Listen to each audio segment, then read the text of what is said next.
Jadi menolong hak-hak perempuan agar perempuan itu, wanita-wanita itu jadi mulia. Karena apa? Karena kebanyakan zaman dulu itu kan perang ya. Jadi banyak yang mati syahid, meninggalkan anak-anak yatim dan meninggalkan istrinya menjadi seorang janda. Nah, makanya diwajibkan atas kita taat akan perintah Allah untuk berpoligami bila sunnah-sunnah yang lainnya sudah kita kerjakan. Ya Nabi, salam alaika. Ya Rasul, salam alaika.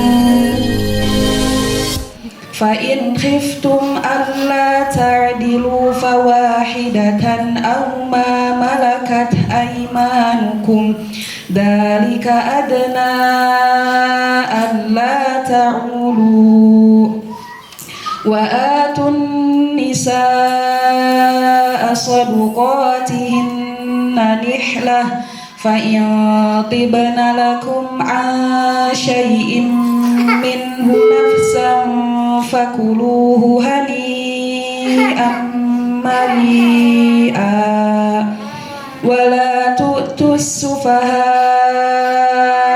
أموالكم التي جعل الله لكم قياما وارزقوهم فيها واكسوهم وقولوا لهم قولا معروفا وابتلوا اليتامى حتى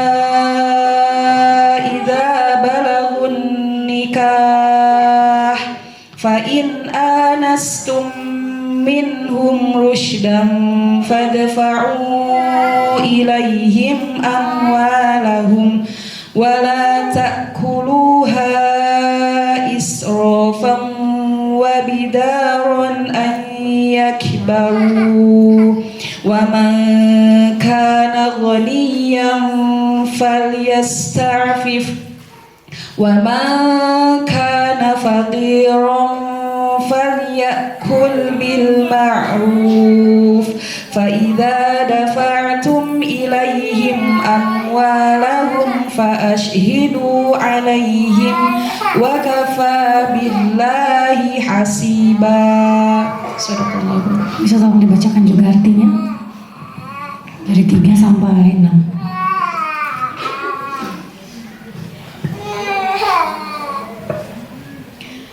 Dan jika kamu khawatir tidak akan mampu berlaku adil terhadap hak-hak perempuan yatim, bila mana kamu menikahinya, maka nikahilah perempuan lain yang kamu senangi, 2, 3, atau 4. Tetapi jika kamu khawatir tidak akan mampu berlaku adil, maka nikahilah seorang saja atau hamba sahaya perempuan yang kamu miliki.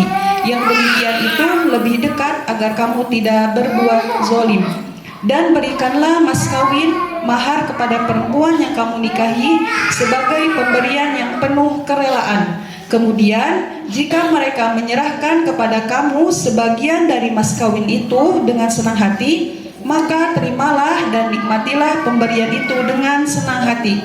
Dan janganlah kamu serahkan kepada orang yang belum sempurna akalnya harta mereka yang ada dalam kekuasaan kamu yang dijadikan Allah sebagai pokok kehidupan.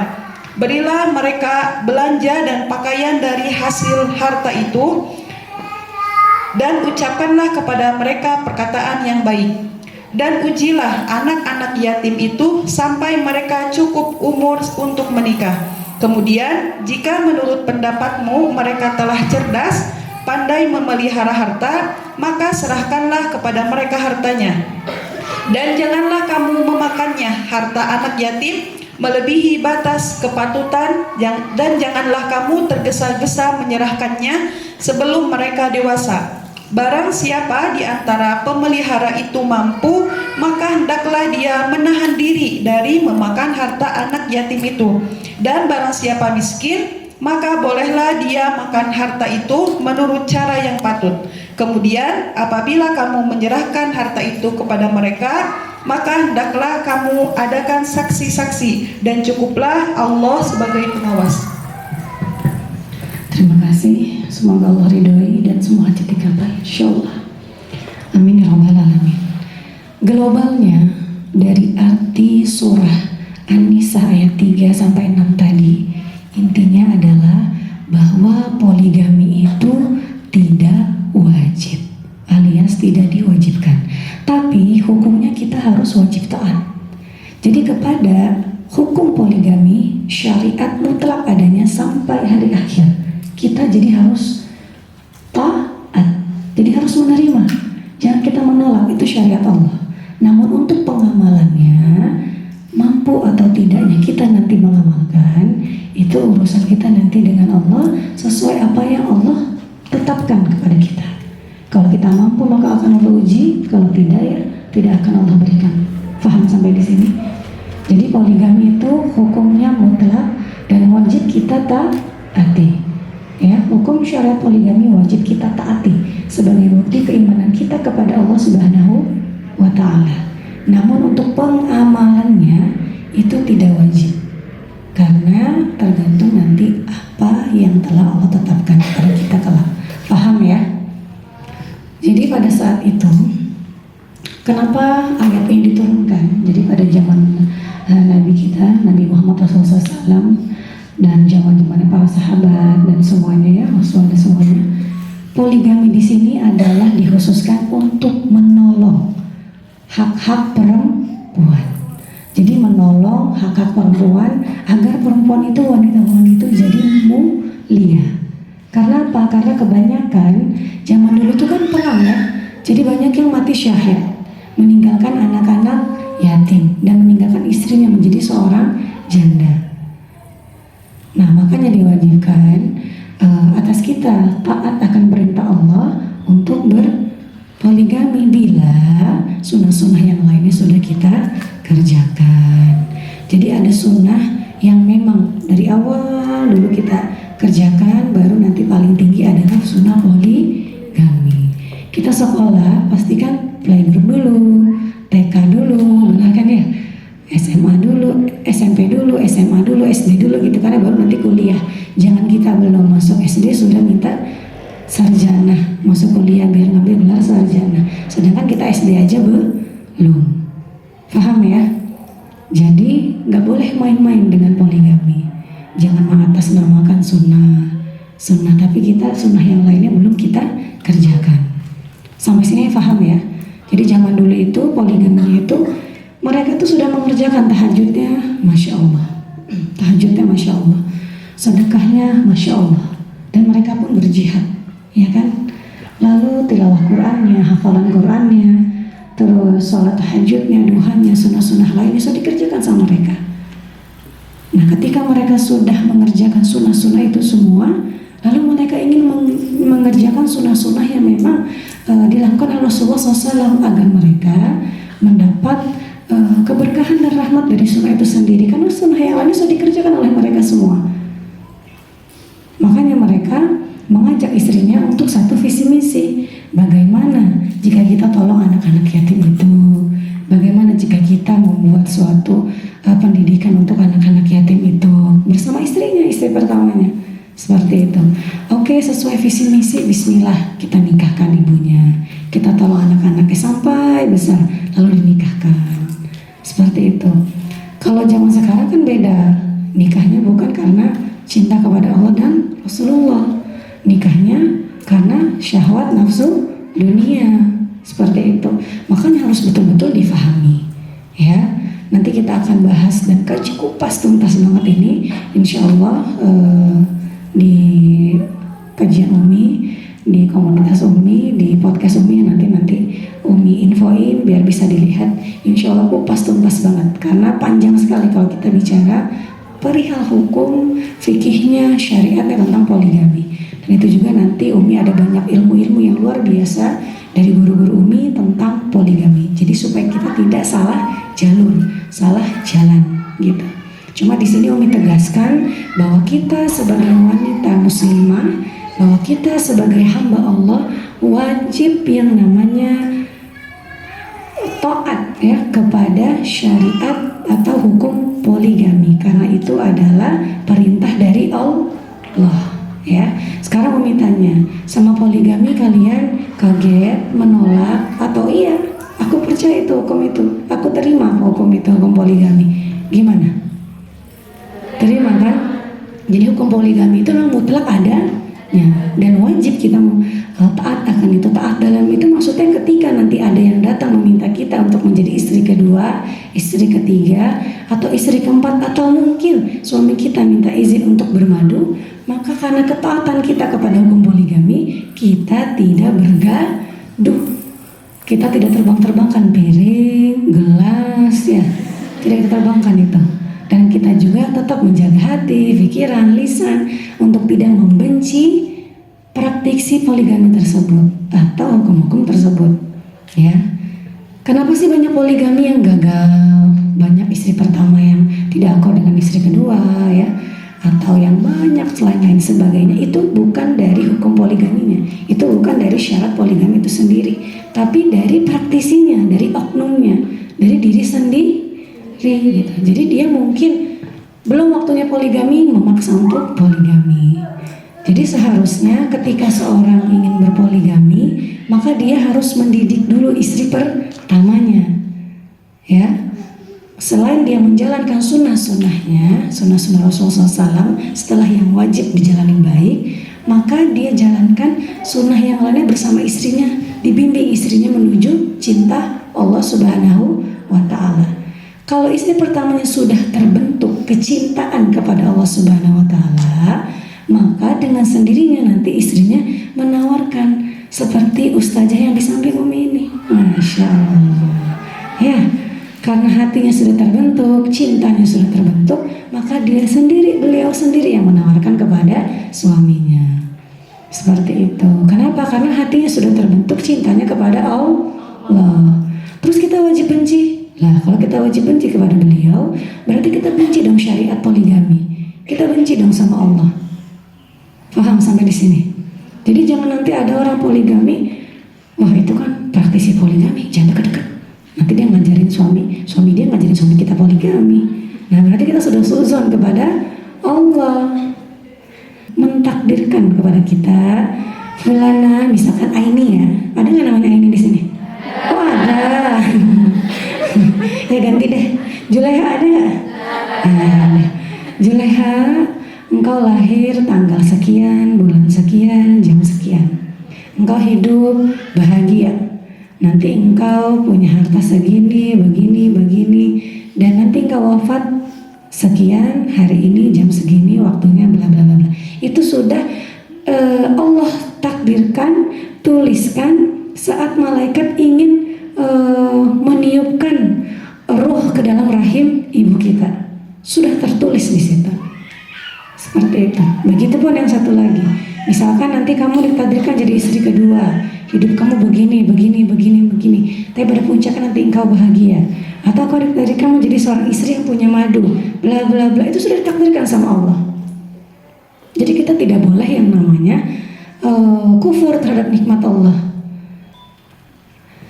Saat itu ada kisah ya yang diriwayatkan dari Allahumma sholli ala sayyidina Muhammad, Abu Ra'at kalau nggak salah ya, maaf kalau misalkan Umi lupa, tentang Nabi Allah Musa yang bertanya kepada Allah Subhanahu wa Ta'ala. Katanya begini, ya Allah, adakah hamba yang engkau murkai?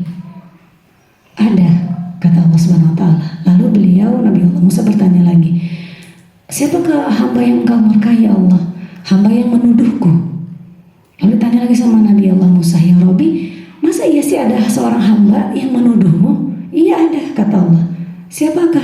Yaitu seorang hamba yang istikharah, memohon kepadaku, kata Allah, memohon minta petunjukku, pilihanku, tapi ketika aku beri ia keputusan, aku tetapkan ia suatu ketetapan, maka ia tidak rela dan tidak ridho, dan ia kufur terhadapku. Nauzubillah min dzalik. Maka itu jadi hamba yang Allah murkai, Allah benci. Kita udah istikharah, minta sama Allah, tapi ketika Allah tetapkan suatu takdir, kita nggak rela, kita nggak ridho, kita minta begaduh yang lain-lain, ya kan? Kita jadi marah-marah, kita jadi merubah sikap kita, jadi nggak baik, jadi nggak berakhlak. Nah, itu hamba Allah yang Allah murkai. Karena dia tidak meyakini setiap apa yang Allah tetapkan itu adalah yang terbaik. Faham ya? Boleh jadi kita membenci sesuatu, ya kan? Boleh jadi kita membenci sesuatu, padahal ternyata itu, boleh jadi kita menyukai sesuatu, padahal ternyata tidak baik, buruk bagi kita. Makanya kita harus percaya dan yakin kepada Allah Subhanahu wa Ta'ala. Sampai sini paham ya? Nah, Umi di sini mungkin lebih mengolah hati ya, mengolah hati kita, bukan langsung hanya ke poligami saja. Jadi Umi di sini ingin sedikit menyentuh hati-hati kita sebagai seorang muslimah. Bagaimana sih agar hati kita ini menjadi hati yang jamilah, yang indah, yang lembut? Bagaimana? Yaitu kita jadikan kalbu kita itu selalu ada nama Allah Subhanahu wa Ta'ala. Jadi kita menghadirkan, kita mentancapkan, kita menanam nama Allah Subhanahu wa Ta'ala, kecintaan kita kepada Allah Subhanahu wa Ta'ala di dalam kalbu kita. Kalau hati kita sudah terisi nama Allah, sudah terisi kecintaan kita kepada Allah Subhanahu wa Ta'ala dan kepada Rasulullah SAW, maka apapun ujian yang kita lalui akan bisa kita jalani dengan penuh keridhaan, ya. Jadi tanpa mengeluh, karena mengeluh itu membuat kita jadi kufur. Hati-hati semuanya. Syaitan tidak akan pernah berhenti menggoda sampai maut kita pun datang, ajal kita pun datang. Syaitan terus membisikkan agar kita tidak mengucap syahadat. Maka jangan mau kalah sama syaitan. Syaitan punya misi untuk mengajak umat Rasulullah SAW kepada nerakanya Allah. Biar bersama-sama setan di sana, bersama-sama iblis di sana. Kita juga punya misi. Kita harus punya visi misi sebagai umat Rasulullah SAW, yaitu apa? Menjadi wanita yang taat, menjadi wanita yang taat kepada hukum-hukum Allah, syariat-syariat Allah. Benar katakan benar, salah katakan salah. Jadikan diri kita menjadi seorang muslimah yang terbaik, yang akhlaknya indah. Karena kalau muslimah ini menjadi, karena bila wanita menjadi muslimah terbaik, maka selamat dunia. Paham? Kalau wanita menjadi muslimah terbaik, maka dunia selamat. Kita bisa menolong para janda, kita bisa menolong anak-anak yatim, kita bisa menolong orang-orang yang susah dengan hukum poligami ini sebenarnya. Tapi kalau hati kita memang bersih. Tapi kebanyakan juga orang-orang yang menikah, calon-calon istri kedua ya, maaf ya, banyak juga yang memang menikah karena harta, menikah karena ingin mengambil atau merebut suaminya, karena dia tahu, oh ini kaya, oh ini bisa begini-begini, terus menghancurkan rumah tangga antara istri pertama dan suaminya. Ada juga yang seperti itu.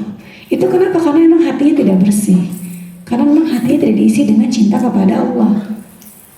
Nah sebenarnya kalau kita ini wanita menjadi wanita muslimah, kita akan selamat dunia ini dari yang namanya perzinahan, ya kan, nikah diam-diam, atau banyaklah kemaksiatan-kemaksiatan yang insya Allah bisa kita selamatkan dengan membersihkan hati kita, dengan menjadikan kita wanita-wanita muslimah yang sejati, yang taat kepada syariat dan hukum Allah Subhanahu wa Ta'ala.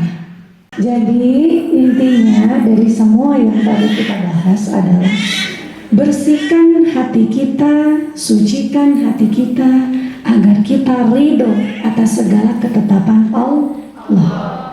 Kisah dari Umi. Waktu itu Umi termasuk seorang wanita yang menolak yang namanya poligami. Jadi bukan hukum poligami ya, tapi menolak menjadi madu atau dulu waktu masih gadis.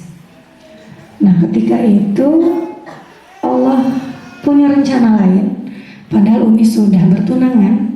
Jadi saat itu tunangan Umi meminta Umi untuk menjadi seorang ustadz, mencari seorang ustadz untuk saksi pernikahan, ya, karena nikahnya mau di Bogor kan, jadi Umi cari.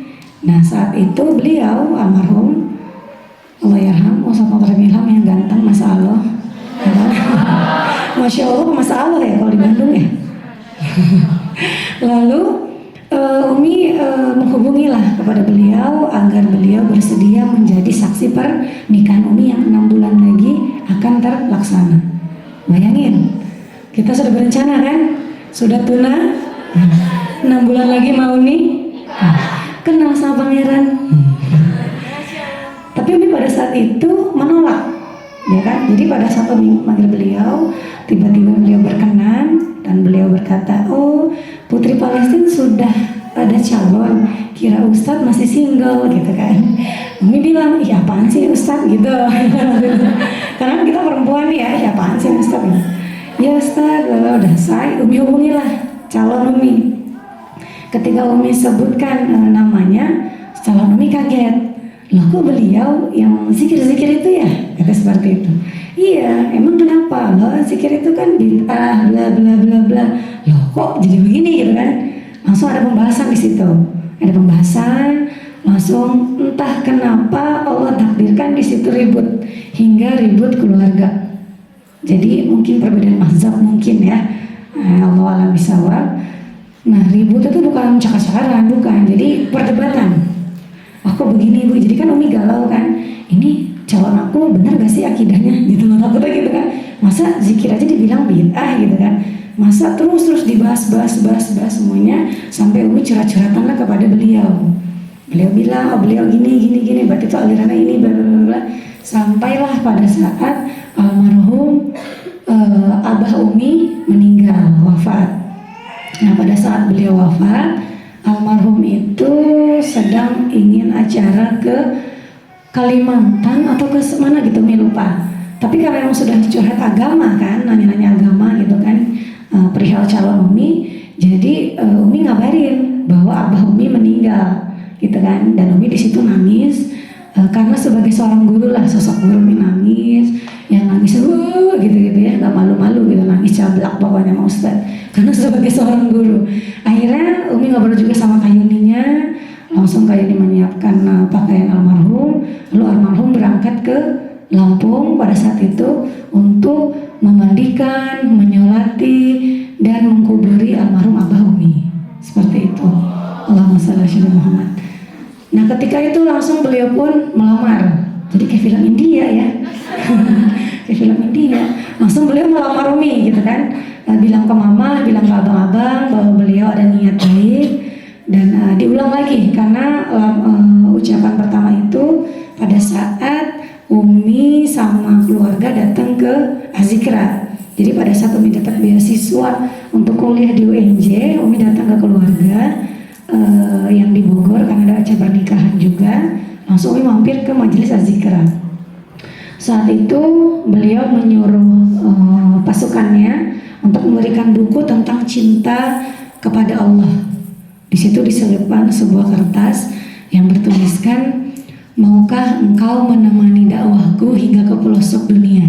Cie. Kata Umi, apaan sih ini Ustadz? Orang kesini mau kuliah juga, gitu kan? Ceritanya masih anak muda kan, malas nikah muda kan, bener gak? Gitu. Nah terus udah Umi biasa aja, terus ketemu ngobrol segala macem. Lalu beliau telepon lagi, lalu beliau mengucapkan lagi, langsung Umi kasih jawaban. Umi jawab ingin istikharah terlebih dahulu, gitu kan. Lalu Umi ketemu sama Kayuni pada saat itu lagi hamil anak yang bungsu Syahla. Umi ketemu ngobrol apa, karena emang Umi tidak ada niat ingin menjadi madu atau menikah muda pada saat itu. Setelah Umi putus dari yang awal Umi saat pengen nikah tadi kan, putus nggak jadi, lalu dekat sama beliau, sama keluarga beliau, terus Umi ingin mengambil beasiswa di UNJ tersebut gitu kan. Setelah itu lalu Abah wafat. Saat Abah wafat beliau datang, beliau melamar lagi yang kesekian kalinya kepada abang dan mama. Lalu Umi istikharah kembali. Nah lalu Umi ada mimpi 2 kali, tapi Umi gak yakin. Umi berpikir khawatirnya mimpi itu dibuat-buat gitu. Umi khawatirnya, pokoknya pikirannya karena udah menolak poligami, jelek aja pikirannya gitu kan pada saat itu ya kan. Jadi pas Umi minta lagi sama Allah petunjuk, ya Allah yang mana aku ingin Umi ucapkan. Bila ini memang jawaban engkau, perintah engkau ya Rabb, aku ingin mimpi aku sama dengan mimpinya beliau dan di hari yang sama, di waktu yang sama dengan kisah yang sama. Nah, kalau memang benar ini berarti jodoh, kata Umi. Aku terima deh dengan segala konsekuensinya. Ternyata pada saat itu beliau mengkabari, Umi mimpi, kaget, udah Umi diam karena kan memang di mindset Umi itu masih menolak poligami. Jadi kan perempuan tahu sendiri kalau menolak poligami kan ada aja caranya kan ya, perempuan gitu kan. Akhirnya beliau telepon, gitu. Assalamualaikum, gitu kan, Putri Palestina. Iya Ustaz, gitu kan. Padahal ada isu gitu dulu kan. Iya Ustaz, apa Ustaz? Bla bla bla. Abang mau cerita mimpi. Bla bla bla bla bla. Kaget dong, gitu. Karena kan secara logika Ustaz nggak tahu permintaan Umi kepada Allah. Ternyata Umi tanya lagi, harinya kapan? Tadi malam, kata Ustaznya. Tadi malam, kemarin malam. Karena kan Umi diam nggak cerita kemarin malam. Jam berapa Ustaz? Pas tahajud. Abang kaget jam 3. Bla bla bla bla. Jadi mimpinya Ustadz mimpi lagi di majelis seperti ini, ngobrol sama teman-temannya pakai baju putih semua. Tiba-tiba almarhum abahnya Umi membawa Umi, menitipkan kepada Ustadz. Abah kan sudah wafat ya, menitipkan kepada Ustadz, Arifin, tolong titip Rania. Kata seperti itu. Allahumma sholli ala Muhammad. Lalu di mimpi Umi lagi berjalan, digandeng sama Abah. Nih sini digandeng, dibawa kemana nih? Di mimpi Umi datang ke majelis itu, loh itu Ustaz Arifin, ada apa sih Bah gitu kan di mimpi ini. Langsung menyerahin Umi kepada Ustaz Arifin. Berarti kan mimpinya kelop kan, sama kan? Langsung Umi di situ, ya Allah, aku siap menerima ketetapan. Bismillah. Nah, jadi kita pun seperti itu. Kita harus melibatkan Allah, ya kan? Libatkan Allah dalam segala urusan kita. Mau jodoh, mau rizki, mau apapun itu, libatkan Allah. Karena ketika kita melibatkan Allah, maka hidup kita akan terarah, bahagia, dan kita menjadi hambanya yang beruntung. Logika dong, sudah tunangan mau nikah 6 bulan lagi, ya kan? Itu rencana manusia. Tapi ketika kata Allah, Rania, engkau nikah sama Ustaz Arifin Ilham, maka ada cara Allah sehingga Umi akhirnya bersatu dengan beliau. Allahumma sholli ala Muhammad. Singkat cerita, sudah anak 3, anak 2 beliau ingin nikah lagi ceritanya ya. Ini kita bisa ambil libur dari kisahnya. Deg-degannya ini. Ingin nikah lagi ceritanya. Ya, iya Bi, gitu kan. Gimana menurut Ayang kalau abang nikah lagi? Apa? Gitu sih. Langsung tuh lagu Rosa, andaikan kan. Gitu kan. Ceritanya di hayalan. Suara istri. Itu ikatan cinta, suara hati istri itu kalah filmnya. Ketika itu, gitu kan, seriusnya, pengen nikah lagi Bi, beneran? Iya Yang, gimana menurut Ayang? Kata Steve. Oh, ya udah, nggak apa-apa, kata orang kayak gitu. Tapi ada yang minta syarat ya, gitu. Syarat, kan nikah tuh nggak boleh pakai syarat. Boleh Bi, kalau syaratnya baik. Oh emang Ayang minta syarat apa? Ade pengen istri yang ketiga Abi nanti seorang hafiz Quran, gitu kata Umi. Tapi dia itu seorang hafiz Quran, kalau bisa dia tuh guru bakal menghafal Quran Bi, jangan yang muda-mudanya. Kata Umi, ada ikhtiar, lo tetap setuju tapi ada ikhtiar. Jangan yang muda-muda, gurunya aja Bi, kan kalau guru berarti kan usianya 30 ke atas 40 lah, gitu kan. Ikhtiar, yang penting ikhtiar dulu ya kan. Gurunya Bi, jadi enak, bisa ngajar adik, bisa ngajar anak-anak. Tapi kalau gurunya gak enak ya, kata Ustaz, kenapa gak enak? Ya gak muda, ih kata Umi gitu kan. Kan yang muda biar adik aja Bi, gitu, ngapain gitu kan. Ketawa Ustaz kan. Ya akhir apa kata Allah, yang penting abang udah izin ya, siap, udah selesai. Lalu beliau istikharah, datanglah gitu kan. Umi lah, udah ada Ustaz ngomong begitu, langsung setiap ada jamaah perempuan-perempuan ya kan, yang janda, yang gadis, Umi pepet Ustaz gitu kan. Datang nih, assalamualaikum, datang Umi pepet, Umi rangkul, Umi ngelendot, nyari nih gue cemburuin nih orang-orang gitu kan. Umi kayak gitu. Setelah itu singkat cerita, waktu di Gunung Sindur ada seorang notaris ya kan, yang ketiga ini kan notaris. Ada dua-duanya janda. Yang satunya keturunan Arab, Yang satunya beliau ini, ya, yang istri ketiga almarhum. Lalu di situ Umi bilang, "Bi, itu kan janda ya?" "Iya." "Ya udah nikahin aja Bi janda." Lah, katanya habis Quran. "Habis Quran yang keempat aja deh Bi. Itu aja yang ketiga." Katanya gitu. Loh kok gitu, kenapa? Karena kan Abi punya pesantren Gunung Sindur nih. Pesantren Abi ada 2. Abi harus punya istri yang bisa manage semua itu gitu kan. Kalau notaris pasti pinter Bi, hitung-hitungannya apanya. Oh gitu. Ayang bagian apa? Ada bagian nyetok anak aja deh Bi. Gitu. Langsung bagian menambah pewaris-pewaris seperti itu maksudnya ya. Terus kayak gitu. Lalu muncul tuh 1 kali, 2 kali, 3 kali pertemuan. Sehingga beliau bilang, "Ayang, menurut Ayang yang fulana atau fulana?" Kata almarhum. Umi bilang, "Yang fulana aja." "Kenapa nggak yang fulana? Kayaknya lebih cantik tuh yang Arab." Kan udah ada yang Arab." Kata Umi. "Jangan, jadi satu udah Aceh, satu Arab, satu lagi lokal. Jangan Arab lagi," kata Umi gitu. Ikhtiar tetap, jadi kan ada ikhtiar tetap ya. Yang penting ada ikhtiar, yang penting kita libatkan Allah, tapi tetap ada ikhtiar. Ikhtiar yang baik, bukan ikhtiar buruk ya, ikhtiar baik. Setelah itu sudah selesai, langsung sholat tuh beliau. Ya udah Ayang deketin ya udah. Ada yang deketin, jangan Ayang. Kalau yang dekati nanti bisa salah hati, gitu kan. Jadi cemburunya itu cemburu kepada wanita-wanita yang memang bukan yang belum halal. Kepada yang sudah halal tidak cemburu karena memang punya haknya masing-masing, ya kan. Jadi kita tuh sebagai seorang istri itu punya hak masing-masing. Jadi tidak wajib untuk kita iri, dengki, hasad terhadap istri yang lainnya. Tapi kita boleh cemburu kepada yang belum halal seperti itu. Cemburunya kita untuk menyelamatkan suami agar tidak salah, ya kan. Atau apa ya, istilahnya perempuan tuh kan kalau misalkan diambil didengerin sharingnya, ya kan, bisa ngambil hatinya, nanti disalah kaprah kan, disangka suka, disangka nanti mau ngawinin gitu kan. Jadi biar Umi yang ngatur itu gitu. Udah singkat cerita deket sampai istiharoh, makan bareng gitu kan, datang ke rumah istihara. Ustadz nginep di rumah Umi pada saat itu, langsung kita tahajud bareng. Pas tahajud bareng, oh ya belum sebelum itu Ustadz bilang, "Ayang ada hafiz Quran, di pondok pesantren apa gitu, ada di Sukabumi. Mau nggak Ayang temuin, Ayang lihat cantik apa enggak?" Kata Umi, "Ya udah siap deh, untuk Abi apa sih enggak gitu kan."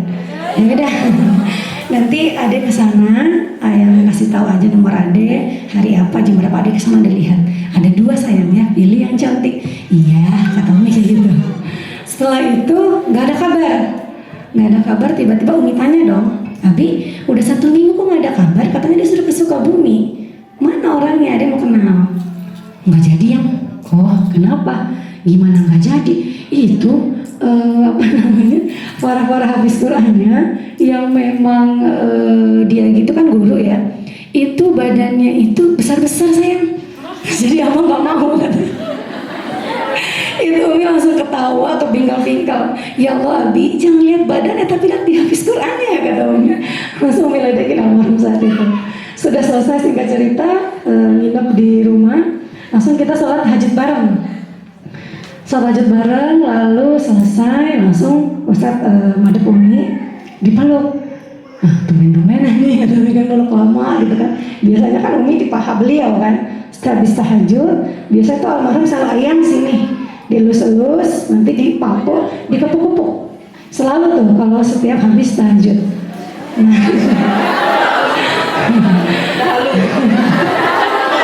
Jadi kalau beliau lagi mabit di Umi, kita selalu tahajud bareng. Terakhirnya seperti itu. Nah ini terakhirnya dengan pelukan. Kata Umi, "Tumben ada apa nih gak biasanya?" Lalu megang tangan Umi, megang wajah Umi. Ayang ingat waktu Ayang suruh abang nikah, bela-bela cerita lah. "Iya abang udah istiharoh, terus yang keluar siapa Bi?" Deg gitu kan. "Ya bismillah sayang, abang udah 3 kali mimpi, yang keluar si Fulana, itu istri ketiga ini." Sok dong, ya kan? Kalau udah kan almarhum selalu istiharoh. Kalau sudah 3 kali mimpi berarti jadi, seperti itu kan. Jadi kaget, lemas, ngebetar, tapi tetap harus bisa senyum. Alhamdulillah. Ya udah kalau gitu Bi, bulan depan langsung laksanakan pernikahannya. Langsung pelukan. Itu Umi tidak nangis. Umi tidak nangis karena Umi tidak mau suami Umi merasa bersalah. Langsung cie, mau jadi pengantin cie gitu-gitu. Sampai pulang. Pas udah pulang, dadah, baru deh air mata berlinang. Tapi air mata berlinang tetap berdoa, ya Allah. Lanjutkan sama Umi pada saat subuhnya, kan beliau subuh di masjid. Ya Allah, bila memang ini ketetapan-Mu, hamba yakin pasti akan banyak hikmahnya. Bila ini keputusan-Mu, hamba yakin pasti banyak pahala yang nanti akan hamba dapatkan. Selamatkan keluarga kami ya Allah, ridhoi kami hingga ke jannah-Mu. Ini doa seperti itu.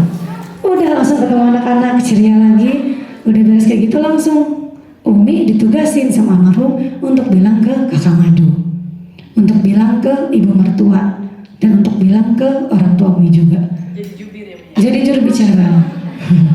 Jadi merangkap dah semuanya.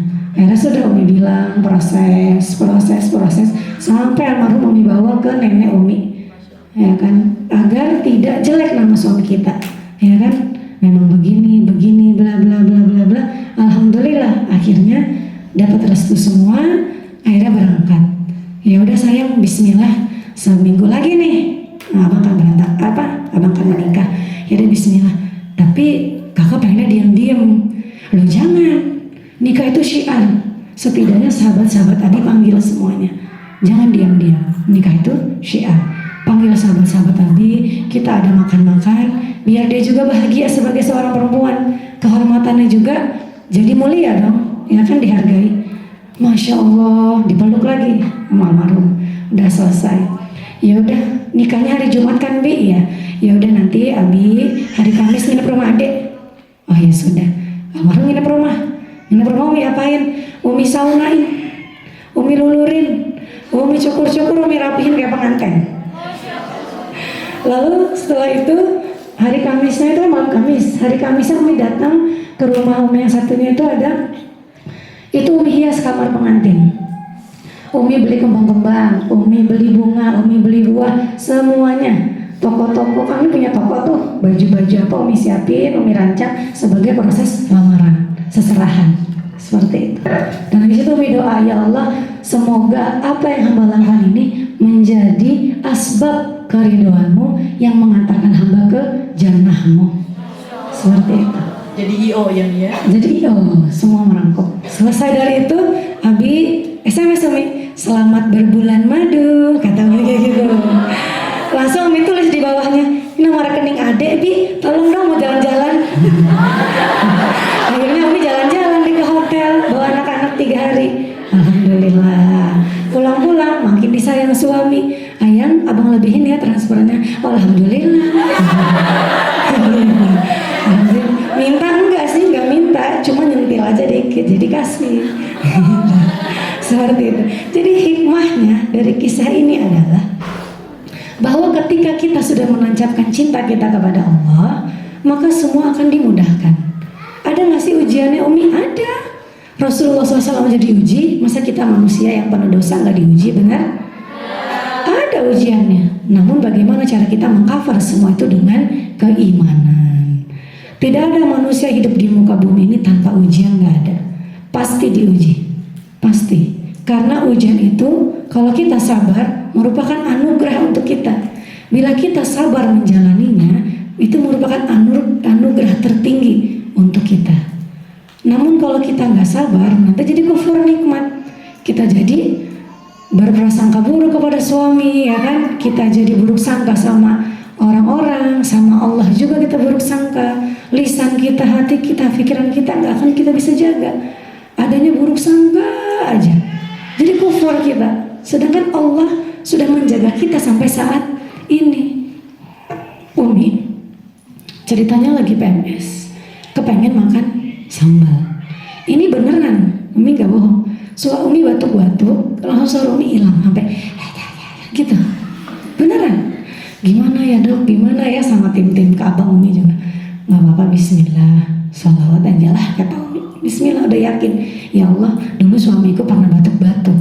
Ketika beliau mimpin zikir, beliau dakwah, ya kan, untuk umat. Karena Rasulullah, karenamu engkau berikan ia suara yang bagus dan tidak ada batuk-batuk saat itu. Dan hamba yakin ya Allah, hamba kesini ingin mengajak semuanya untuk membersihkan hati, mengingat, bersolawat. Mohon ya Allah kembalikan suara hamba, walaupun hanya beberapa jam. Alhamdulillah dari pelan-pelan sekarang ada suaranya ya. Alhamdulillah, berkah salawat dan kekuasaan Allah. Jadi ketika Allah uji kita, Allah langsung berikan ujiannya. Sampai detik ini kita masih dijaga Allah, itu bukti cinta Allah kepada kita. Ya, kalau kita sudah mengenal cinta Allah, cinta yang urusan dunia ini bakal nomor 2 bagi kita. Kalau kita sudah bisa merasakan cintanya Allah kepada kita, kita ngejalani hidup itu gampang. Kita nggak lagi buruk sangka, kita bisa jaga lisan, kita bisa jaga hati kita bisa jaga mata kita, semuanya bisa kita jaga. Ya, dari dengki, iri, ngegibah, ngefitnah, ya kan, benci akan syariat, semuanya itu bisa kita jalani, kita hadapi dengan hati bersih, dengan cinta kepada Allah, cinta kepada Rasulullah. Paham? Jadi mulai sekarang bersihkan hati. Hei, siapa itu? Jadi mulai sekarang kita harus bersihkan hati, ya kan? Bersihkan hati dengan cara apa? Dengan kita mengasah diri. Imam Ghazali pernah berkata, ketika engkau ingin bahagia, maka kenali dirimu. Kita harus mengenal diri kita. Bagaimana cara mengenal diri kita? Muhasabah. Kita harus banyak-banyak dan sering-sering bermuhasabah. Allah ciptakan kita untuk apa sih? Kita harus bisa mengkaji diri.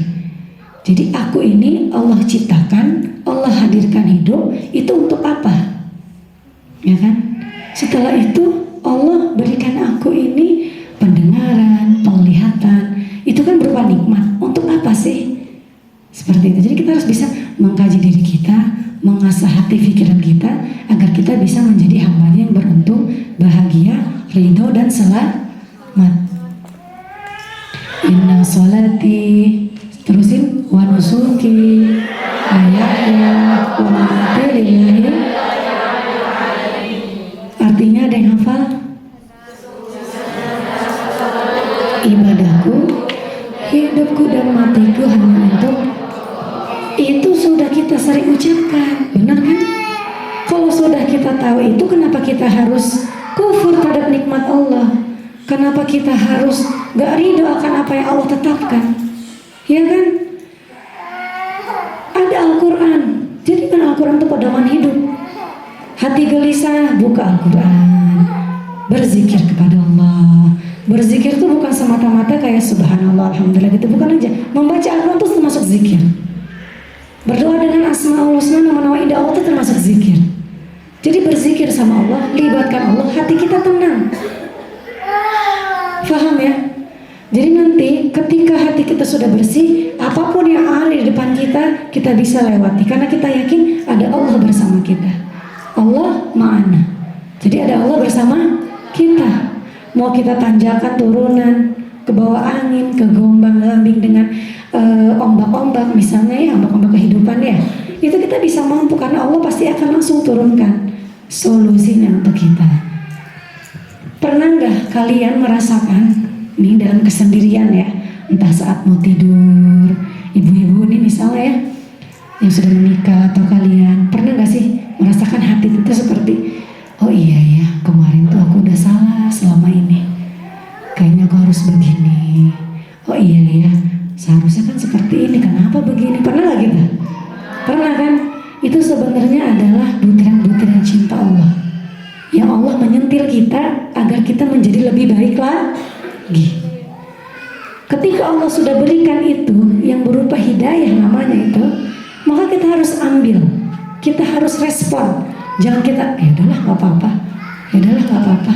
Akhirnya yang datang syaitan, yang datang nafsu lagi, ego lagi, mulai lagi dia ngegibah, mulai lagi dia fitnah, mulai lagi hati kotor, mulai lagi kufur terhadap nikmat Allah.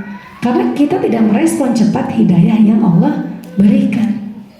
Paham ya? Jadi poligami itu hukumnya, syariatnya mutlak adanya dan wajib kita taati. Namun dalam pengamalannya tidak wajib. Tapi kita harus melibatkan Allah. Ketika Allah sudah berikan kita ketetapan, keputusan, maka kita harus taat. Bismillah, kerjakan. Ketika Allah sudah mengamanahkan kita sesuatu perkara, Allah yakin kita akan mampu. Bila kita meyakini bahwa kita hamba Allah yang beriman, ya kan? Bila kita meyakini bahwa kita nih hamba Allah yang beriman, maka kita harus meyakini bahwa kita juga akan diuji. Surah Al-Ankabut ayat 2. Ada yang tahu artinya? Al-Ankabut ayat 2. Ketika intinya adalah janganlah kalian berkata beriman jika tidak diuji oleh aku, kata Allah. Jadi kalau kita ini beriman, jangan kita tuh nggak mungkin lah nggak diuji sama Allah, nggak mungkin. Pasti kita diuji sama Allah karena kita sudah menjadi hamba Allah yang beriman. Pasti diuji karena ujian itu adalah proses peningkatan keimanan, proses peningkatan kita menjadi lebih tinggi lagi derajatnya, sehingga kita nanti bisa kekal di surga Allah. Kita ingin masuk surga tapi tidak mau diuji, mustahil namanya. Kita ingin masuk surga tapi kita nggak mau percaya sama ketetapan Allah. Kita kekeh, kita menolak, kita kufur, yang nggak bakal masuk surga. Pasti kita diuji. Namun kita harus bisa mengutamakan iman, dan kita harus bisa membersihkan hati kita, kolbu kita, dengan terus membesarkan Allah dalam jiwa dan pikiran kita, ya. Jadi Allah wa Rasulullah SAW. Ya, Insya Allah sampai di sini bisa dipahami ya.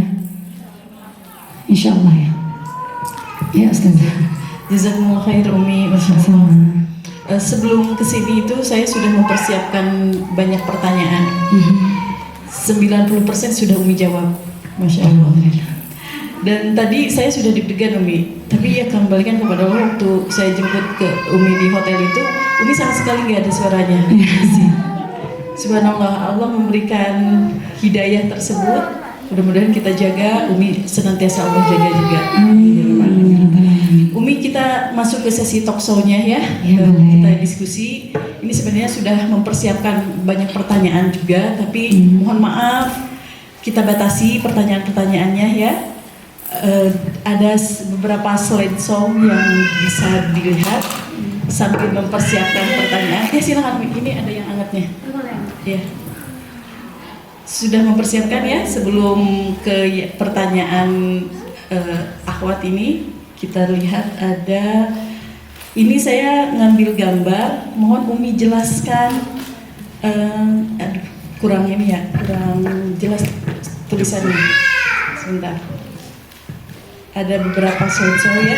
Sebelumnya saya bacakan dulu. Di sini ada tentang Telaga Cinta Bersama. Ketika saya baca Telaga Cinta Bersama, apa biasanya kan kalau bersama itu ada kalimat setelahnya, ada kata setelahnya ya.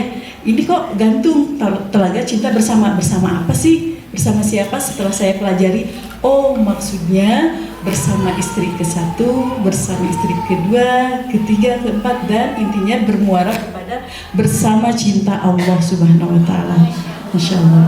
Komunitas cinta bersama untuk belajar mengenal Sang Maha Cinta. Awal mulanya banyak yang meminta nasihat, sharing rumah tangga, curhat dan lain-lain. Pada akhirnya Umi Rania meminta izin suami almarhum Ustadz Arifin Ilham membuat wadah atau komunitas untuk wanita-wanita yang dengan berbagai ujian kehidupannya. Meski saat itu lebih banyak dari para praktisi poligami.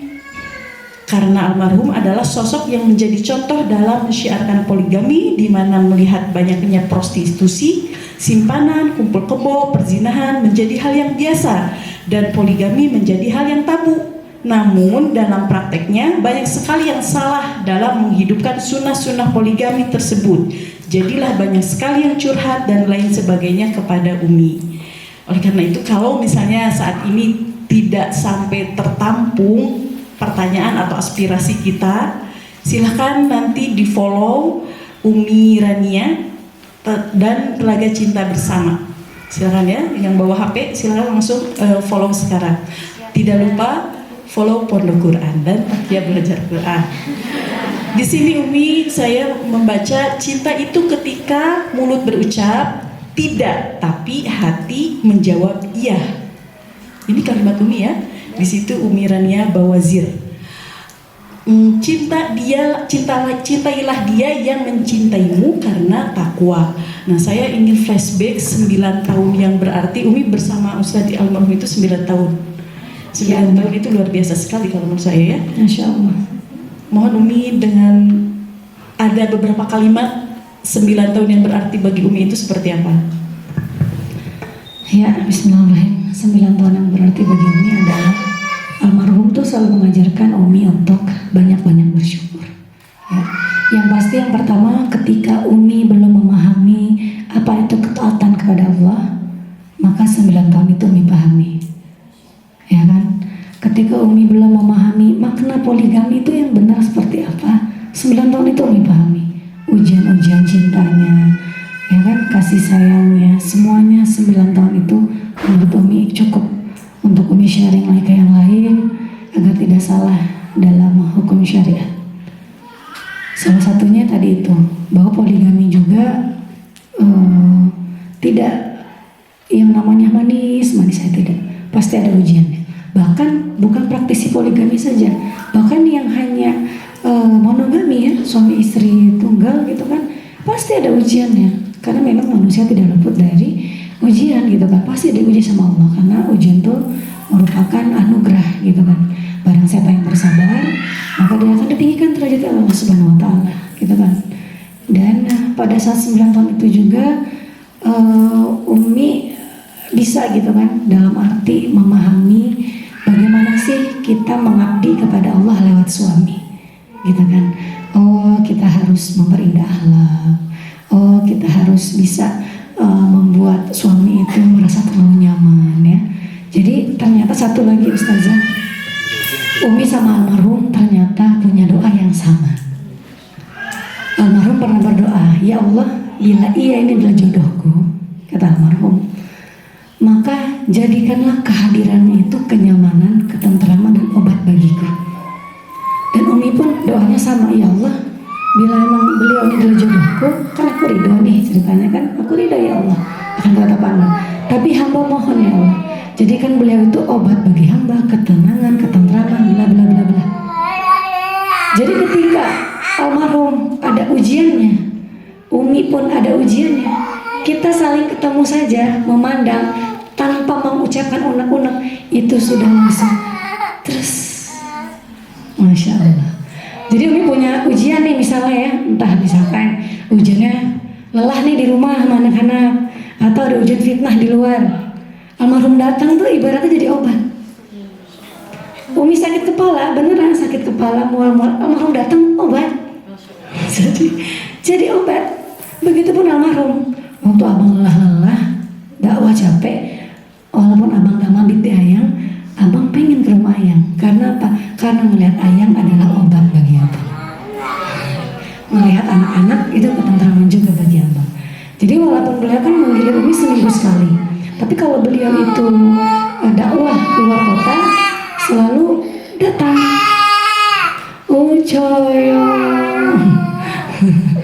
Jadi beliau tuh selalu datang, gitu kan?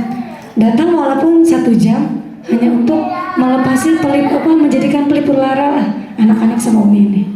Sudah beliau pulang lagi. Entah kita berdiskusi, ngobrol gitu.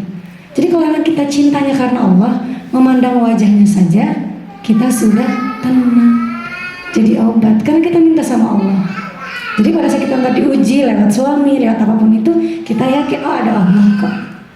Gitu kan, kita libatin Allah lagi.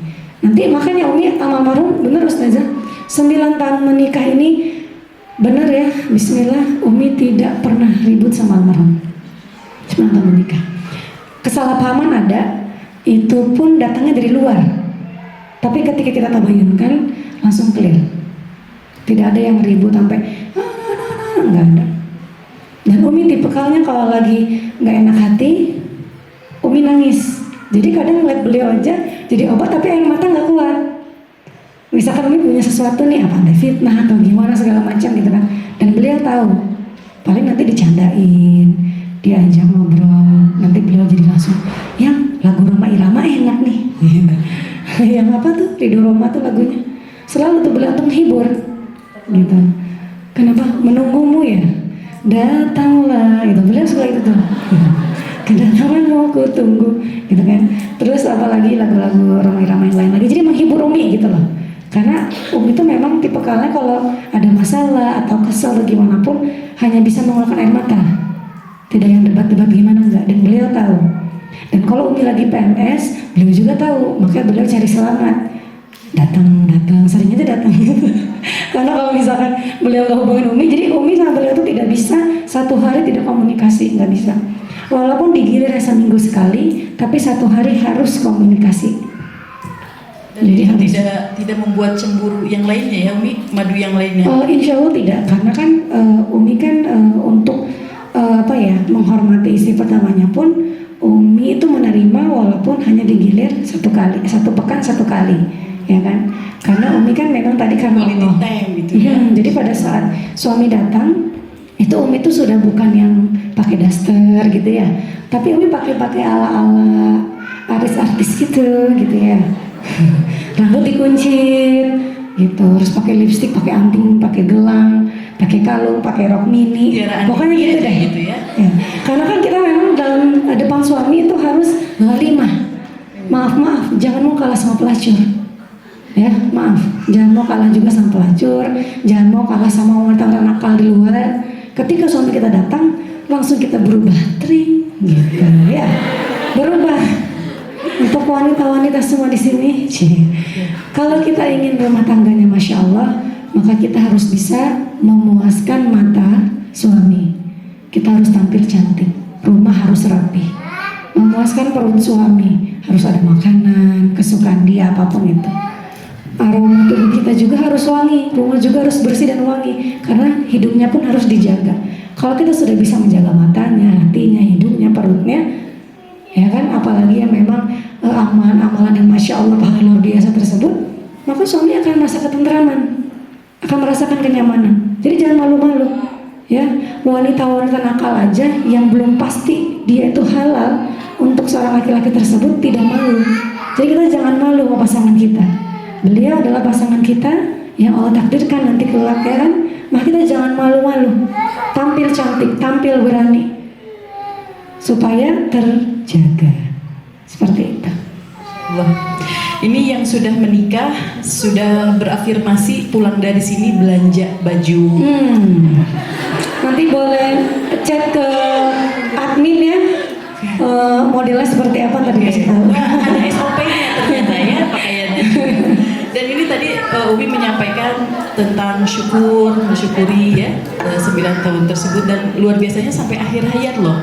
Ini luar biasa. Itu yang saya ambil ya, sampai akhir hayat, dan chemistry-nya pun luar biasa sampai akhir hayat juga ya.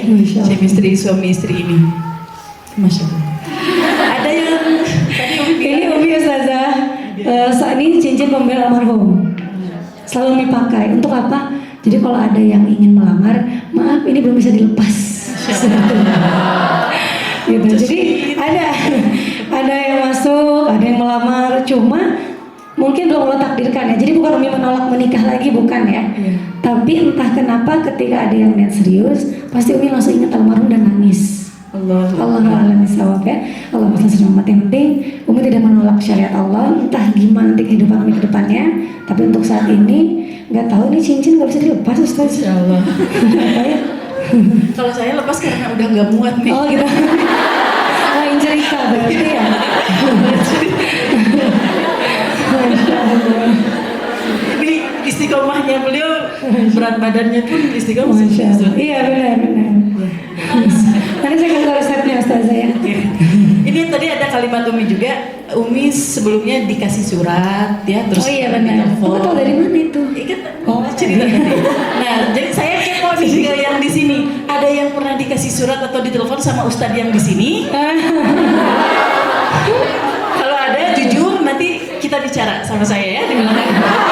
Nanti dibantu ya. Boleh bicara sama saya atau nanti telepon ke DM-nya Umi atau ke Ustazah Isma boleh. Tadi kasih tahu cara-caranya ya. Cara-caranya Umi mempersiapkan. Jujur ya, terus terang, nanti silakan sampaikan ke saya. Barangkali Ustadz Yusuf atau siapa ada yang pernah telepon atau Ustadz Yusuf siapa? Suami saya. Allah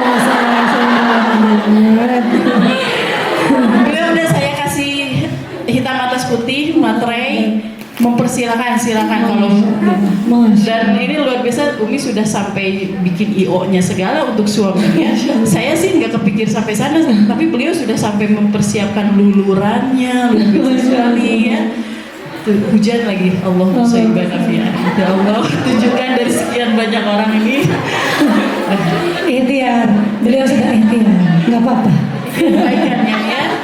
Menyampaikan. Ada yang mau jadi partner saya? Namun biasanya kalau udah ikhtiar begini nggak bakal ada. Jadi jangan ditolak, ya. Jangan tolak poligami. Yang nolak poligami pasti datengin nanti. Begitu ternyata ya. Biasanya. Atau ada yang mimpi kali aja tadi malam mimpi misalnya ya, nah, silahkan ya, jangan galau, ini menjadi solusi insya Allah ya. Barangkali ada yang mau bertanya, silahkan. Oh ini sudah punya anak 3 nih. Oh, Masya Allah. Istri pertama, kedua, ketiga, keempat, oh pertama. Di sini belum ada praktisi kecuali Umi nih. Oh, Allahumma sholli ala sayyidina Muhammad. Berarti ini semua single semua ya? Ada Iya, yang sebelah sini ada. ada yang ini sudah menikah. Dan apa yang belum menikah? Mayoritas. Bismillahirrahmanirrahim. Assalamualaikum warahmatullahi wabarakatuh. Waalaikumsalam warahmatullahi wabarakatuh. Perkenalkan Umi, nama saya Dice Marlina. Saya seorang istri pertama. Masya Allah. Berarti udah siap ya punya istri kedua? Insya Allah. Masya Allah, sebelum Saya seorang ibu dari 1 putri 2 putra. Yang ingin saya tanyakan, ada 2 ya sebetulnya Umi, cuman yang pertama lebih ke pengen tahu aja gitu ya, pengen tahu reaksi tadi kan kalau Abah Umi sudah meninggal ya, sudah wafat ya ketika Ustadz melamar. Pengen tahu reaksi keluarga, terutama ibu mungkin ya, ketika Umi dilamar untuk menjadi istri yang kedua. Kemudian yang pertanyaan yang kedua, bagaimana misalkan kita itu belum paham atau belum tamat ya, misalkan belum tamat tentang ilmu pernikahan, tapi kita sudah mempelajari tentang poligami. Atau apakah bisa ilmu pernikahan itu kita jadikan satu dengan ilmu poligami? Begitu Umi. Terima kasih. Wassalamualaikum warahmatullahi wabarakatuh. Waalaikumsalam warahmatullahi wabarakatuh. Ya, jawab pertanyaan yang kedua dulu kali ya, karena yang pertama lebih ke kepo. Tapi nggak apa-apa tadi. Ya, nggak masalah. Ya, jadi tidak masalah ketika kita bukan praktisi poligami misalnya ya, tapi kita mempelajari ilmu tersebut, tidak masalah. Karena justru sampai akhir hayat itu kita harus menuntut ilmu. Jadi apa yang belum kita pahami, pelajari. Ini sudah selesai, pelajari yang lain lagi terus, tidak masalah. Karena terdapat suatu keriduan Allah bagi para penuntut ilmu yang memang ia menuntut semata-mata karena mengharap keriduan Allah. Nanti diampuni dosa-dosa sama Allah dan memudahkan masuk surga Allah. Ya, insya Allah. Maka tidak apa-apa, tuntutlah terus ilmu. Terus bila tadi apa ya?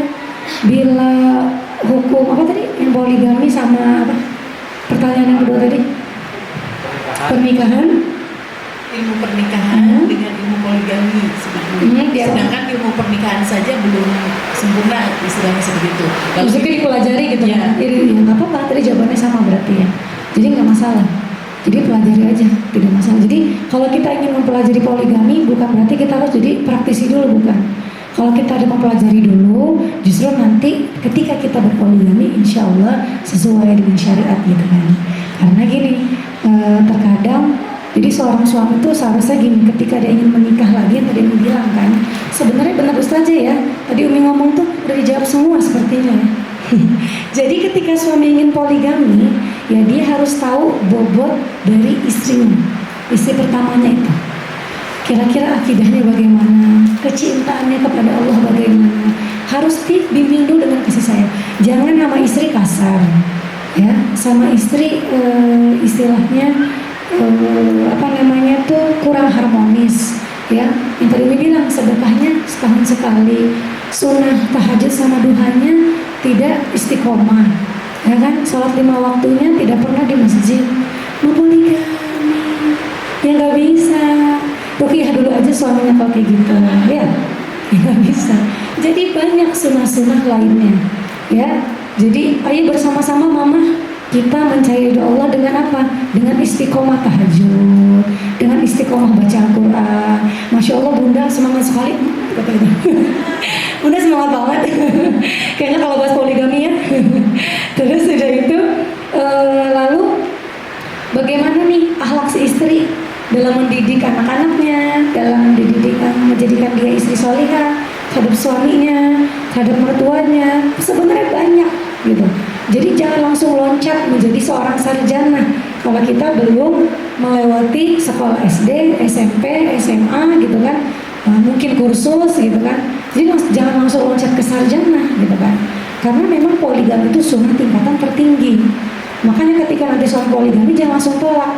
Oh baik Pak, insya Allah kalau memang Allah ridhoi, Mama akan dukung. Tapi Mama boleh minta syarat Pak.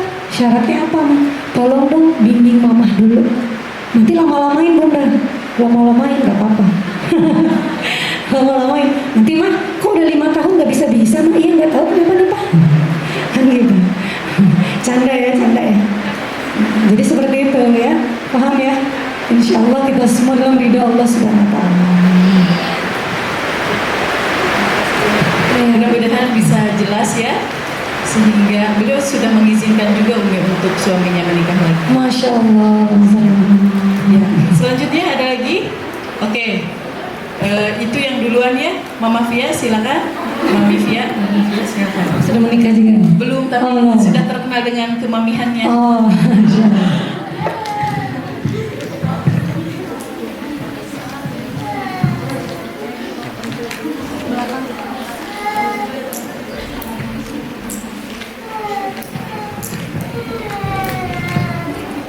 Bismillah, izin bertanya Ustazah, bagaimana kita menanggapi tanggapan netizen yang kadang suka negatif gitu ke istri yang kedua. Terus yang selanjutnya, kan tadi seorang imam yang ingin poligami, dia tuh kalau bisa harus sudah mengamalkan sunnah-sunnah yang lainnya. Nah, kalau untuk perempuan sendiri yang pengen poligami, misalnya saya jomblo nih, pengen poligami, misal, tapi saya juga harus kayak gitu, saya harus sudah menjalankan sunnah-sunnah yang lain atau gimana. Nah, terus kita boleh nggak Ustazah nolak ikhwan yang pengen poligami, tapi kita tuh ngelihat si ikhwannya teh kayak yang belum maksimal ke istri yang pertamanya gitu, misal. Udah gitu aja. Makasih. ya, bismillahirrahmanirrahim. Umi tadi jawab yang tadi tuh yang pertama belum dijawab, kasih lupa Umi. Kadang-kadang kalau ngebahas poligami ngeblank ya. Jadi kalau yang tadi pendapat Mama seperti apa? Kalau Mama sih kalau misalkan itu sudah keputusan Allah, ada mimpi ya kan, sudah istikharah, ya udah bismillah. Apalagi memang beliau agamanya kan bagus, insya Allah bisa ngebimbing gitu sih. Nah, terus yang tadi pertanyaan pertamanya adalah kalau istri pertamanya belum terlihat siap, tapi suaminya sudah berniat poligami, terus pandangan netizen ke istri kedua tuh nggak bagus, apa yang Umi hadapi? Iya. Netizen mau ngejamin masuk surga nggak? Loh, jelek tuh, udah deh. Netizen ngejamin masuk surga enggak? Netizen bisa ngasih syafaat enggak? Netizen yang ngasih makan bukan? Jadi EGP Gitu ya? ya, paham ya? Jadi nggak usah.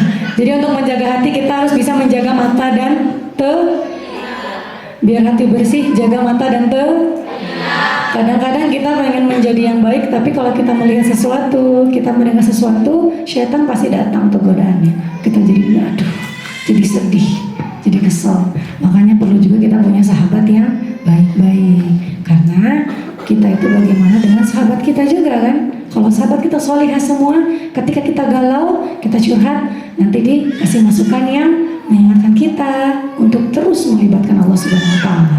Jadi jaga tuh sahabat yang solihah, genggam erat. Setelah itu jangan pedulikan orang-orang yang memang tidak akan membawa syafaat kita nanti di hari akhir, ya. Terima kasih Umi. Ya, sama-sama. Tadi yang depannya Enggak, satu lagi belum dijawab deh. Ada lagi tadi apa ya? Pertanyaan berikutnya tadi apa?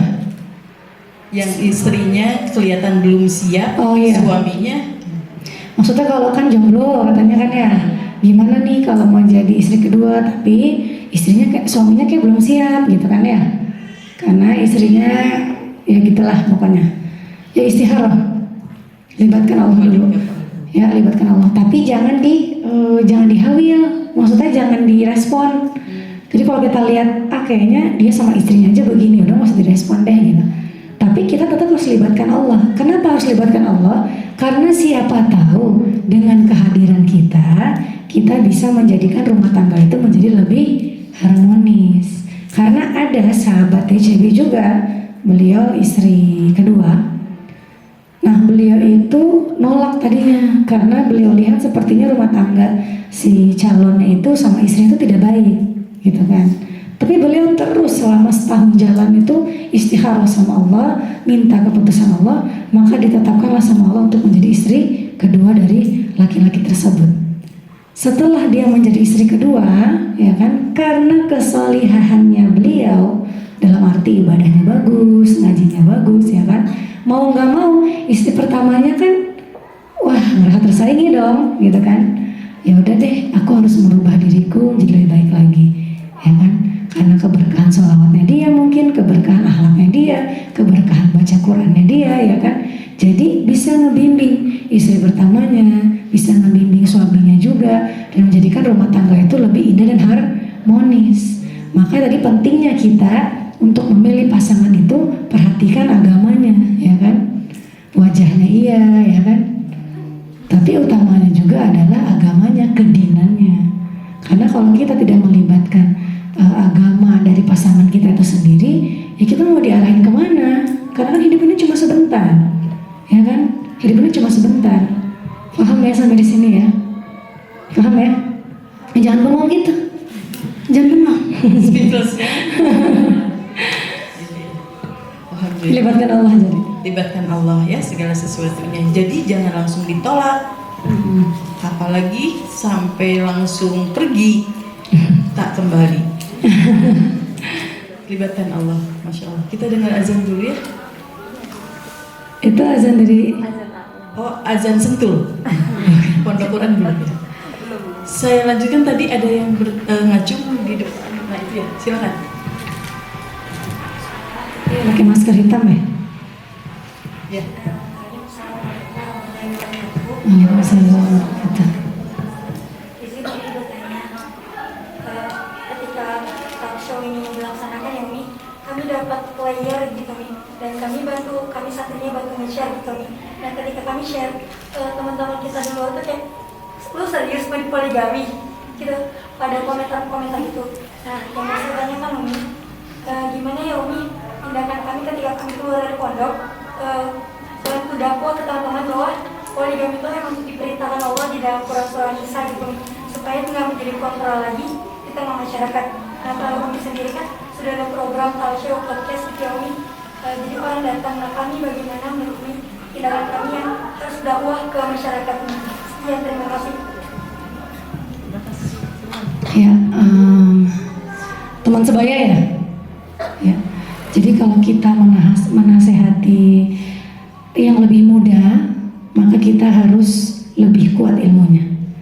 Ketika kita menasehati yang lebih tua, maka kita gunakan akhlak, ya kan. Jadi kalau yang lebih muda, kita harus buktikan bahwa kita memang ilmunya lebih tahu gitu dari dia. Salah satunya adalah saya bukan berarti ingin dipoligami, tapi saya juga bukan menjadi hamba Allah yang nantinya kufur dengan menolak syariat Allah, ya kan. Ini adalah cara saya untuk dakwah, membantu dakwah Rasulullah SAW. Justru dengan saya mempelajari ilmu poligami, saya bisa tahu mana sih poligami yang sesuai syariat, ya kan. Oh, sesuai syariat itu ternyata seperti ini loh. Kita bisa mengkaji loh kalau kita sudah mempelajari ilmu poligami. Kira-kira nanti sesuai nggak nih sama pilihan Allah? Kira-kira nanti si calon ini sesuai nggak sama kriteria yang memang sudah masuk ke tahap sunnah tingkatan tertinggi itu? Tapi kalau kita nggak tahu ilmu, kita bisa dibodohi, gitu. Makanya pentingnya cari ilmu. Jadi bukan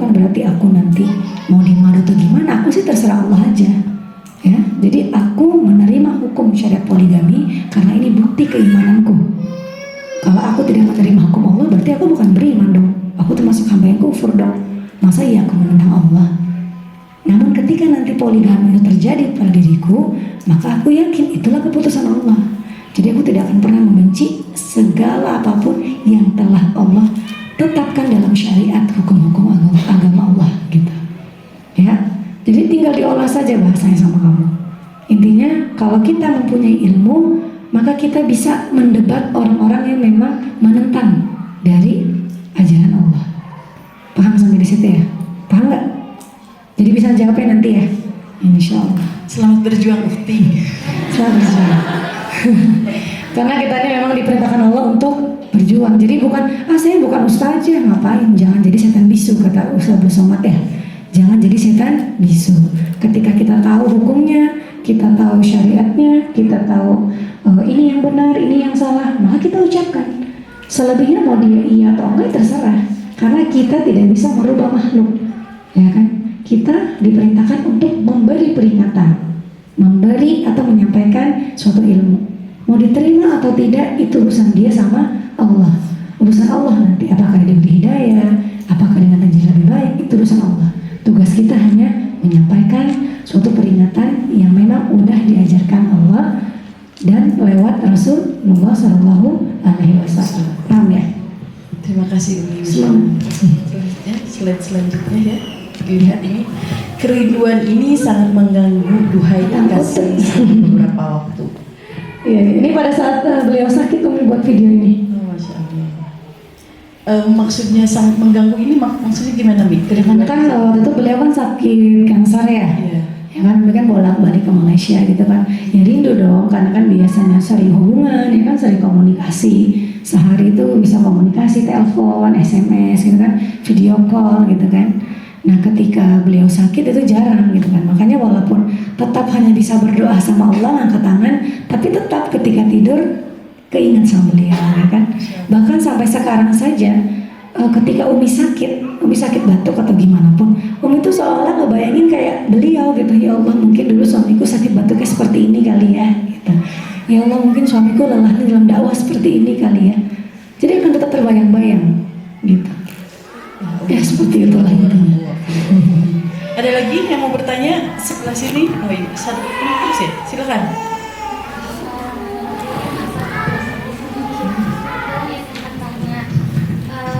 Kita kan nggak tahu ya selanjutnya jalan kehidupan kita itu seperti apa, entah dapatnya satu setia atau mesti satu selamanya atau 2, 3 gitu ya.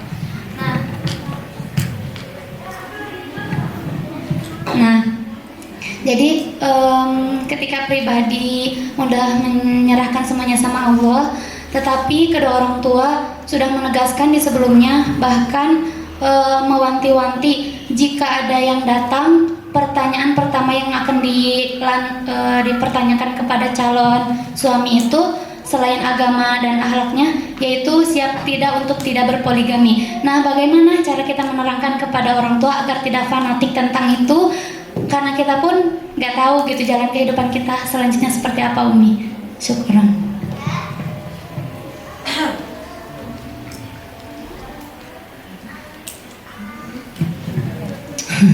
Lagi mikir Umi. Jadi gini, kalau kita ingin menasihati orang tua itu dengan akhlak, ya kita nggak bisa mendebat orang tua, kita nggak bisa.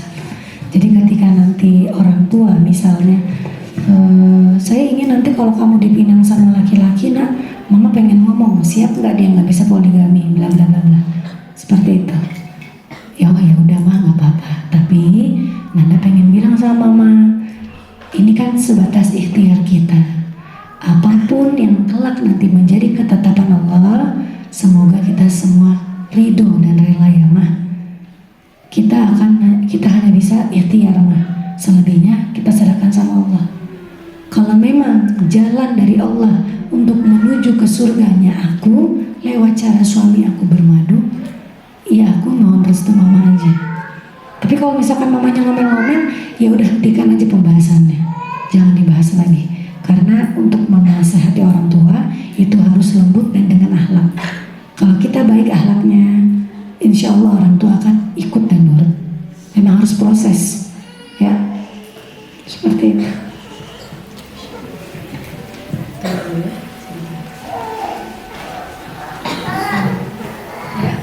Oh iya, terima kasih. Ada slide lagi. Iya. Pertanyaan terakhir ya. Mau pertanyaan? Ada pertanyaan atau ini Umi Sudah. sudah? Sudah ada? Oke. Oh itu betul. Kenapa? Terakhir Umi, ini terakhir ya, closing selaku closing statement juga. Umi diamanahi oleh Allah 3 putra. Iya, 3 anak ya, 1 putra, 2 putri. Ya, mudah-mudahan Allah menjaga. Amin. Dan ke depan ada harapan besar apa untuk keturunan beliau, keturunan Umi? Mohon disampaikan, mudah-mudahan menjadi inspirasi untuk kita semuanya. Silakan. Amin, insya Allah. Ya ke depan ya tidak lain seorang ibu ya, seorang orang tua pasti ingin menjadikan anaknya adalah generasi pewaris para nabi dan rasul. Itu aja sih. Jadi agar mereka menjadi pewaris para nabi dan rasul, agar mereka bisa menjadi hamba-hamba Allah nanti kelak yang mendapat syafaatnya Rasulullah, mendapat ridha Allah gitu. Jadi terus dibimbing, terutama dalam pembersihan hatinya. Karena ketika kita ingin menjadi seorang istimewa di mata Allah, salah satu kuncinya adalah bersihkan hati.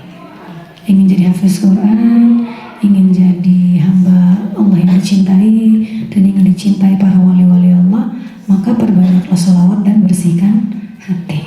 Seperti itu. Allahumma sholli ala sayyidina. Alhamdulillah tak terasa kebersamaan kita sudah puas ya. Mudah-mudahan dengan ilmu ini kita makin kuat lagi kebersamaan kita. Yang tadi saya ambil pelajarannya satu sebenarnya, tauhidullah. Kalau sudah kita mentauhidkan Allah, insya Allah Allah memberikan jalan-jalannya. Iya, Itu benar. ya. Benar sekali.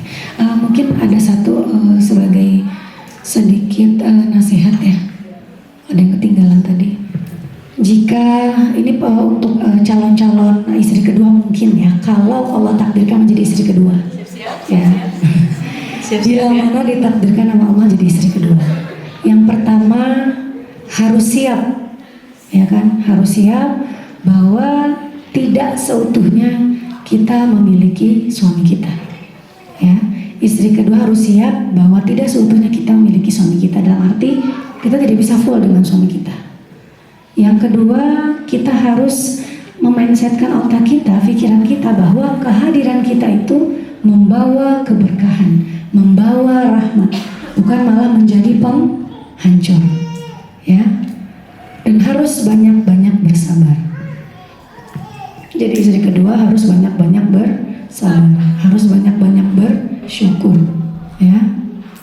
Dan kalau Allah takdirkan menjadi wanita pilihannya yang memang ditugaskan menjadi madu, maka jadilah madu yang benar ya.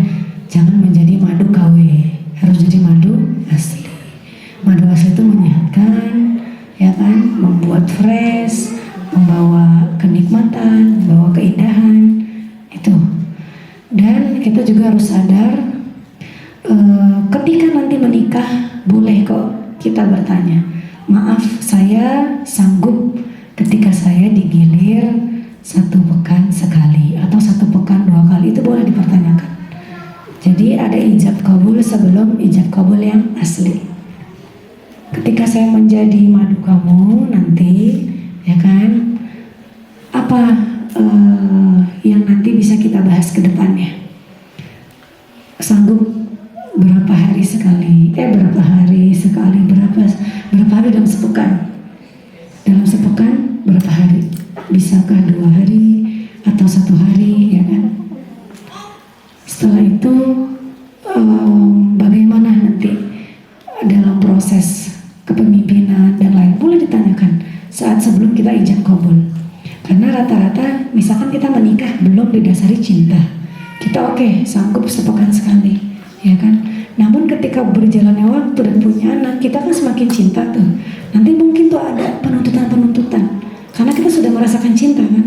Kok aku seminggu sekali sih, kan aku pengennya seminggu 2 kali, belum ini anak-anak, belum ini. Nah, ketuntutan itu menjadikan kita nanti kufur nikmat. Maka kita harus persiapkan itu. Boleh dibicarakan lagi, tapi dengan akhlak, Misalkan Pak atau Bang gitu kan, sekarang kita udah punya anak, boleh gak sih aku minta izin kalau kamu sanggup, Kakak Madu juga bisa gitu kan, aku ingin deh seminggu tuh 2 kali kamu mabitin aku, ya kan. Nanti di situ ada pembahasan, oh gini, kita ada rundingan lagi Kakak Madu. Jadi intinya utamakan akhlak kita, karena bagaimanapun istri pertama itu yang penuh dengan sejarah, ya. Istri pertama itu penuh dengan sejarah, dari nol, dari bersama-sama, ya kan, membangun pilar-pilar rumah tangganya, ya kan, menyatukan visi misinya. Jadi kita harus bisa gitu kan, menjadi adik yang baik untuk kakak madu kita. Mau kakak madu kita ngomel-ngomel kayak, mau kakak madu kita serakah kayak atau gimana pun, ya udah kita sabar aja, ya kan. Sabar dalam arti di sini, kalau memang keluar dari syariat, kita boleh, ya kan, untuk berdiskusi sama suami. Jangan langsung ke kakak madu, ya, karena tidak ada ketaatan di luar syariat. Hatta seorang ibu, hatta seorang suami, memang kita harus taat kepada keduanya. Namun ketika ketaatan itu keluar dari syariat Allah, maka tidak wajib bagi kita untuk mentaatinya. Tapi kita wajib untuk memperingati dengan akhlak. Istri pertama juga, kalau misalnya kalian menikah tiba-tiba suami ingin menikah lagi, nggak masalah. Karena justru dengan suami kita menikah lagi, kita bisa terbantu dalam mengurusi suami, ya kan? Dan sayangi adik madu, jangan merasa diri kita ratu. Emang benar kita menjadi seorang istri pertama yang penuh sejarah, tapi jadilah seperti Khadijah, ya kan? Kalau kita akhlaknya baik, maka adik kita akan baik. Kalau kita akhlaknya buruk, nanti adik kita malah mencontoh, yang kasihan suaminya nanti, ya kan? Tapi memang rumah tangga itu pasti ada ujian. Intinya siapa yang membersihkan hatinya dan melibatkan Allah tadi, dan terus adanya tabayun, terus tadabbur Quran bersama, ya kan, kajian bersama, itu kan melembutkan hati. Memang suami itu harus jadi pemimpin yang baik, karena bukti kepemimpinan seorang suami berhasil atau enggaknya itu tergantung bagaimana dia mendidik akhlak-akhlak istrinya. Kalau akhlaknya istri itu baik, berarti dia berhasil menjadi seorang pemimpin. Seperti itu, ya, insyaallah. Mudah-mudahan Allah jaga kita semua, Allah ridhoi semua hidup kita, amin. Berkah selamat di akhirat, insyaallah. Terima kasih Umi. Ada lagi? Siap ya? Siap yang mana? Siap taat kepada Allah, ya. Siap taat kepada Allah, siap cinta sama Rasulullah SAW, siap membersihkan hati, ya. Jaga lisan, jaga pikiran, apa? Jaga semuanya, ya, agar kita selamat dan menjadi hamba-hamba Allah yang beruntung. Stop gibah, stop fitnah, stop sumpah serapah, stop menjadikan diri kita akhlak yang menjadi wanita yang berakhlak buruk. Itu adalah bukti kufurnya kita kepada Allah. Kalau kita kufur nikmat kepada Allah, maka neraka jaminannya. Ya, hidup cuma sebentar. Hidup cuma sebentar. Lembutkan hati dengan zikir, dengan baca Al-Quran, dengan sholawat. Dan jika kita ingin tahu bagaimana cara kita menjadikan diri kita lebih baik, ya Allah, harus kemana aku ini, ya Allah, maka perbanyaklah sholawat kepada Nabi Muhammad SAW. Insya Allah akan Allah arahkan, akan Allah bimbing semuanya, insya Allah. Allahumma sholli wa sallim wa barik alaihi. Allahu Akbar. Terima kasih Umi. Ingin sekali terus kita komunikasi dan silaturahim, ya Umi. Mohon berkenan nanti ketika ada yang DM Umi di Telaga Rasul, Telaga Cinta bersama. Telaga Rasul di mana ya? Bersama nanti. Telaga Al-Kausar. Silakan di follow ya, Telaga Cinta Bersama atau Umi Rania. Dan insya Allah nanti kita juga akan memfasilitasi yang mau proses menikah, bukan hanya untuk ke satu kedua saja, tapi ini harus diamankan. Ini masya Allah orang-orang yang calon bidadari surga juga, ya, karena ini tidak ditemukan di jalanan, adanya di Masya Allah. Mudah-mudahan mendapatkan jodoh yang dunia akhirat, insya Allah, ya. Amin. Umi mohon doa ditutup dengan doa dari Umi. Ya, boleh. Bismillahirrahmanirrahim. Doa yang singkat, padat, tapi artinya Masya Allah. Bersama-sama aja kali ya. Bismillahirrahmanirrahim. Angkat kedua tangannya. Bismillahirrahmanirrahim. Bismillahirrahmanirrahim. Bismillahirrahmanirrahim. Bismillahirrahmanirrahim. Allahumma salli ala Sayyidina Muhammad wa ala ali Muhammad sallallahu alaihi wasallam. Ya Allah, jadikanlah kami ini ya Allah menjadi hamba-Mu yang sungguh-sungguh taat kepadamu ya Allah. Sungguh-sungguh taat kepadamu ya Allah.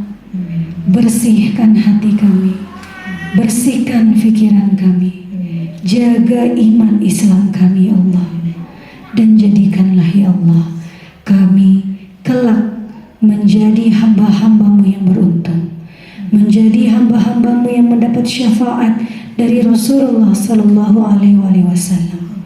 Ya Rabb, jadikanlah kami menjadi seorang wanita muslimah yang berakhlak baik dan memberi contoh baik kepada muslimah lainnya. Jaga kami ya Rabb, jaga kami ya Rabb. Sungguh ya Rabb, kami cinta Engkau ya Rabb. Sungguh ya Rabb, kami cinta Rasulullah Sallallahu Alaihi Wasallam ya Rabb.